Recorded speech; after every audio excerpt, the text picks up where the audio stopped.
In a startup, my guess would be your first 10 years, you're learning like how strong your product actually is. Now, that to be said, what's really important here, and I think everybody needs to understand, is, so what is CXperks? CXperks, originally called Magazine Jukebox, is a digital entertainment hub that's designed for businesses all over the world to be able to not only entertain their guests, but also simultaneously communicate with their guests, which ultimately helps with return on investment, and it helps them elevate scores with whether it be CSAT scores or NPS, your Net Promoter Score, or even Google reviews. So depending on the business and what their ultimate goal is, we can help with communicating to their customers. Waiting rooms are often spaces that are untapped, and it is a gold mine if you do it correctly. You can't just force feed a customer, so you have to be able to entertain a customer. And how do you do that? You do that with CXperks. Elevating the customer experience starts with perks. So CXperks, or Magazine Jukebox, at the time raised $3 million to date. It has been all pieced with angel investors, one VC investor, and it has been, we've also done about $100,000 in grants. When I first came up with Magazine Jukebox with my wife, her and I, we had a pretty good network of individuals. And so what we did is we brought them all to the table and we pitched this idea. And out of the three angel investors, one invested right away, which was awesome. That was our first check, which was $75,000. The next investor came in like a year later, and they ended up doing about $200,000, which I'm excited about because CXperks is officially opening up its A round. So we are going after VC money. When we hit that $500,000 to $1 million ARR mark, we feel that we are worthy of VC funds. We're no longer a concept. We're no longer an idea. We have product market fit. We have hospital systems that are on board. We have laundromats, car dealerships. I mean, we're growing quickly. So, Scott, before entrepreneurship, you would have to go back to when I was maybe 10, 11 years old. I started out entrepreneurship really when I was about 12 years old. So prior to that, I would say I was a scrappy kid, horseback riding, motorcycle riding, dirt bikes, grew up in Los Angeles, right outside of Los Angeles, California, in a town called Sun Valley, California. Wouldn't change it for the world. Grew up on my grandmother's ranch. And I often share this story that my brother and I, we grew up in a one-bedroom mobile home, and my mom's bed was actually our living room couch. And so we grew up pretty scrappy. Typical dinner plate was either a microwave meal or mac and cheese and cut up hot dogs. And there's no gold or silver spoon for this guy. So trying to, my dad bought these rights to this, it looked like a lipstick thing. And what it was, you twist the bottom and out came a razor. And it was really for men, for traveling. And he bought these rights to it. So I walked into our apartment one day in Alameda, California, because at that point I was living there. And I see there's probably maybe 400 or 500 boxes. And in each box is about 50 of these things. And I remember asking my pops, I was like, what is this? And he told me, he said, hey, I bought the rights to it. And it just sat there for months. And I finally, I always remember I had my red and chrome dyno VFR bicycle with pegs on the front and the back, which I didn't know how to use. And so, I took it to a Walgreens, didn't know that the president would be there of the region, and pitched it to him, just saying, hey, I want to sell these. And he said, look, I can't do a contract with you, but we would be interested in these. And so I had to bring my dad back, and I think we sold like 13,000 units or something like that. My name is Lauren Janney. I am a co-founder and the Chief People Officer here at CXperks. So what brought me into entrepreneurship, mainly would be Scott. When I was working in the corporate world and he was initially at the insurance agency, it would drive me a little crazy. with his flexibility of a schedule and my lack thereof, working my 9 to 5. So as that kind of grew and we identified my strengths and weaknesses, his strengths and weaknesses, we realized where that balance would be and that we could really tackle different sides of the business together. Being able to go to my kids' soccer games. I love being able to go on trips. I love being able to do the things that sometimes are limited or prohibitive when you work for, the government or you work for big corporations. And there's nothing against that. There's a lot of pushback on like this 9 to 5 type job right now. And for a lot of people, 9 to 5 makes a lot of sense. Like in some ways, I'm really jealous. Like I'm jealous of the fact that they get off at 5 o'clock and they can clock out and go home. Entrepreneurs, we don't clock out ever. Like we literally never clock out. And I find myself, even last night up until 1 a.m. thinking about what this week's going to look like. I find myself, working on, like my son and I, we like to collect baseball cards, and somehow I turned that into this like little side hustle for him and I. But again, entrepreneurship gives you some of that autonomy to be able to do some of the things you love. And I'll also say that what I love about entrepreneurship is that it's equal. There was not many places that you could go and get something after dinner. That I'm not a huge coffee drinker, so just to go for coffee wasn't necessarily something I wanted to do. So we looked at the idea of doing both coffee and ice cream. And we also like the idea of having something with more flexibility and creativity. The insurance industry is very regulated. So the idea of switching to something less regulated was exciting to both of us. So we started looking at coffee shops.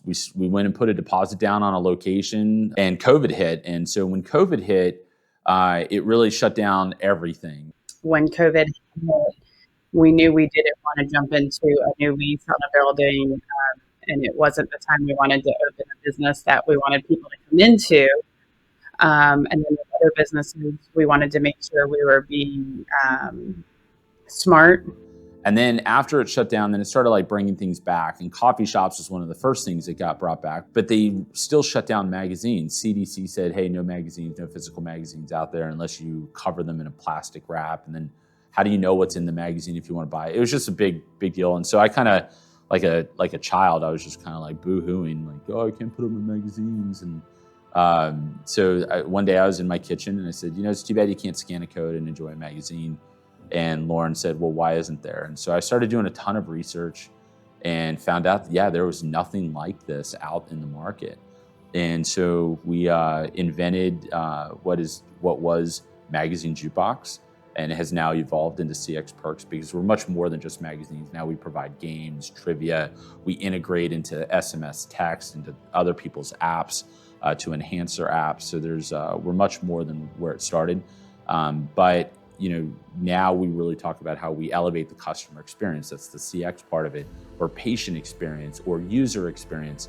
So we made a name change this year, and I can't be more excited about it. But it all started from the idea of a coffee shop with a magazine. My name is Bronston Carroll. I'm a co-founder and chief operating officer for CXperks.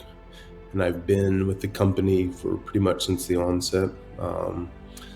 I remember when it was on a piece of paper when Scott and Lauren kind of drafted out the original kind of thought. And so I've been along for the ride from the beginning and just helping out, supporting, and so seeing it from where it started to where it is now. So I've always had an entrepreneur spirit in me, but my journey has been, I was a graduated from the Naval Academy, and then served as an officer in the military for about 6.5 years. And then from then, I've been in a number of executive leadership type of positions in startups, mergers and acquisitions, and in different industries as well. And so have had the opportunity to help build companies and then be a part of this one in a co-founder role and kind of helping it from the beginning.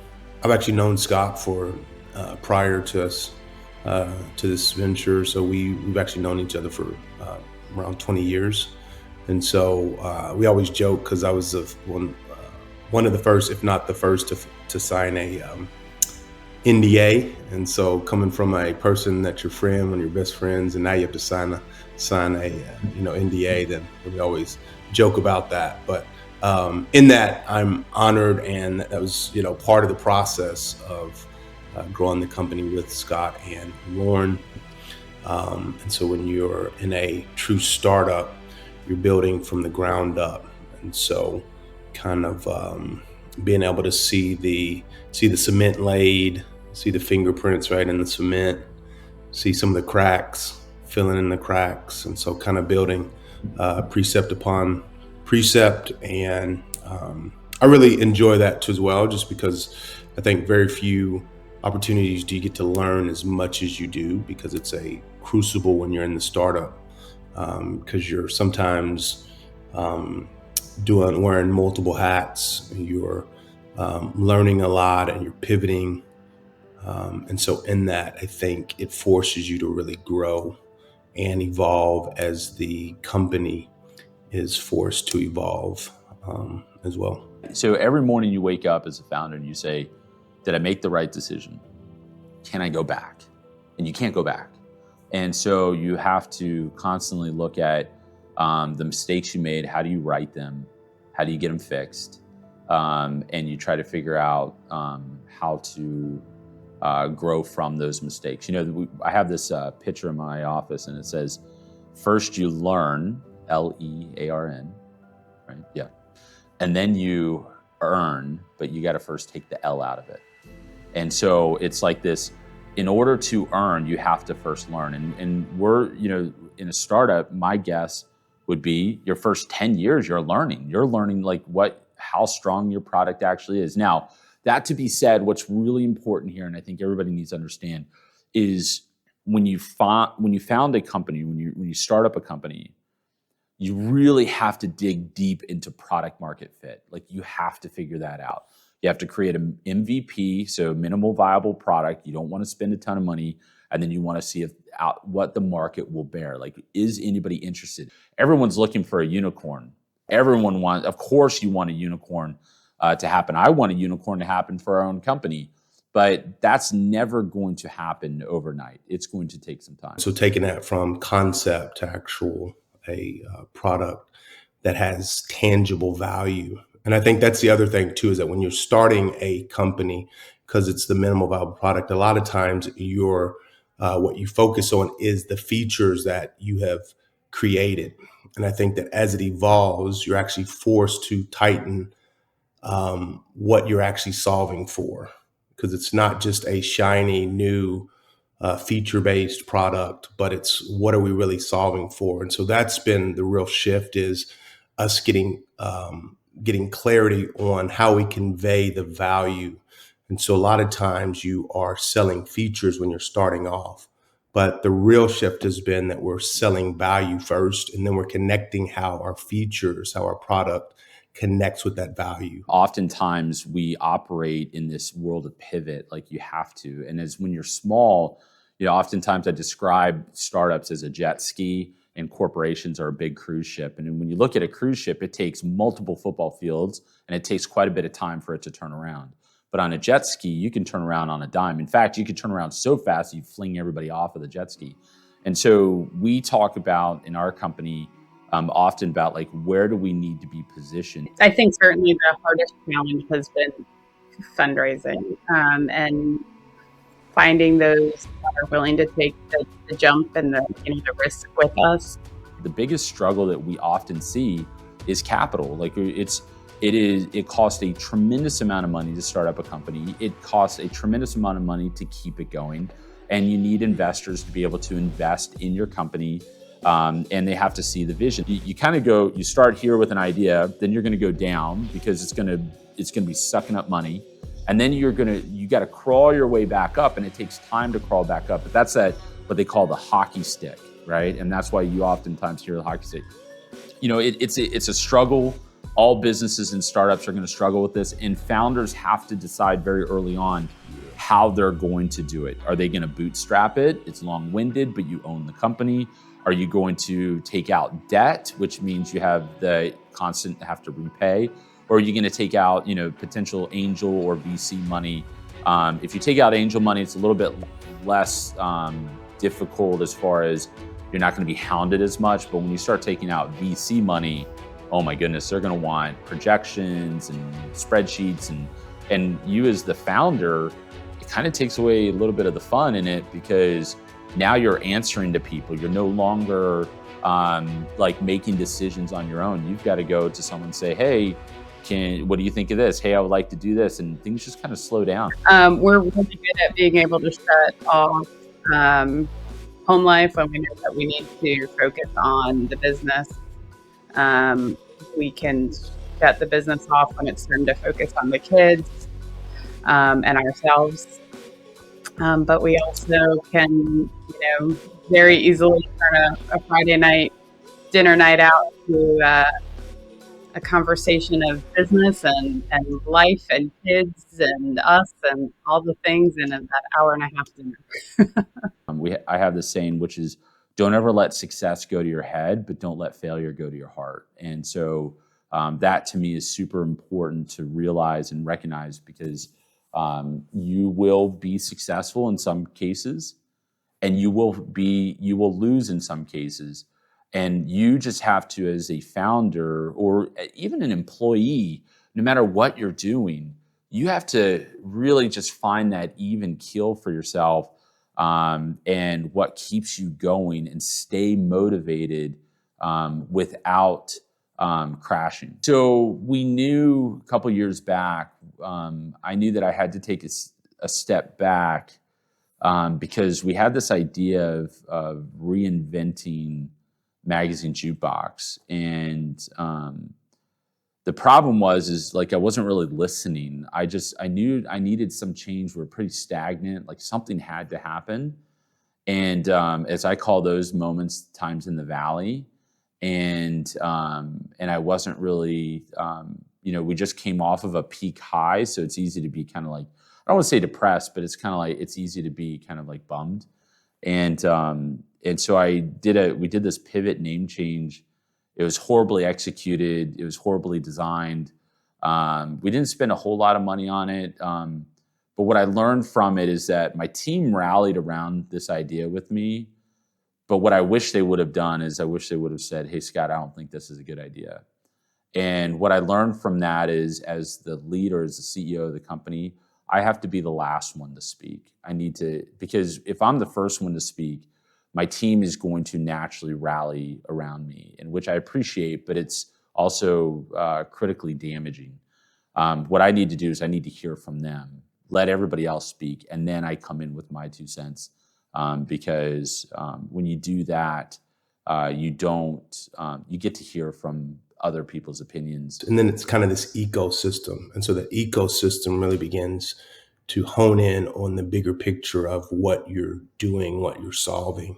And I think from that becomes your innovation, right? And so if we elevate up we aren't just a platform, but we're solving real world issues for companies, businesses, then that's where the evolution comes from, because we continue to say, what are the different ways in which we can solve and add value? And that can come through additional features, that may come through additional kind of mergers, acquisitions, to continue to add value to your customer and that mission statement of what you're trying to do for them. And so I think that's from feedback to as well as we continue to grow, right, and scale. One of the things that we always try to do is we try to keep our ear close to the customer, and they're the ones that always give the best ideas on how we can go and innovate to that next thing that brings value to our customer base. And we love the name, we really do. CXperks really just resonates with our customers. It resonates with what we're trying to accomplish. Our partnership with companies like the Barrel Institute or Laundromat Millionaire or CX Dive is a online go-to for newsletters on everything customer experience. So all these partnerships really just align because we made that pivot. And what we really do now is so much more than magazines. And we really do provide a way to elevate that customer experience or patient experience, user experience. Yeah, so the question is, what are some things that I would give other entrepreneurs in starting the journey? One, it would be persistence. I think perspective is important, and so how you see the bumps and the bruises. When I worked with Amazon, one of our core leadership principles was problems are treasures. And I think that's super important when you're in a startup where you see things differently. You don't see the bumps and the gaps as frustration points, but you actually see those as opportunities to grow, to learn, to bridge the gap. Something they can take away to add into real time. I think to remember to take care of yourself in the process. It's easy to get really wrapped up into the business, and as you should. It becomes, one of your babies. But I think it's important to also still remember that you've got to take care of yourself. You can't pour from an empty cup. I'm Scott Janney, or Janney, however you want to pronounce it, doesn't matter. I am a non-recovering entrepreneur. Can't seem to kick the bug. But here's the thing to all founders, all startups, everybody in Hampton Roads, whether you're an employee, an intrapreneur, or a entrepreneur, every time something comes against you, you just have to dust yourself off, get back out at it, and make sure you surround yourself with your biggest supporters. I can close in this. Two natures beat within my chest. One is cursed, one is blessed. One I love, one I hate, but the one I feed will dominate. So think about what you're feeding in your life, and if something bad has happened to you or something has come against your company, ask yourself, what am I feeding right now? Am I feeding what I hate, or am I feeding what I love? And that will be what ultimately manifests and becomes your success story.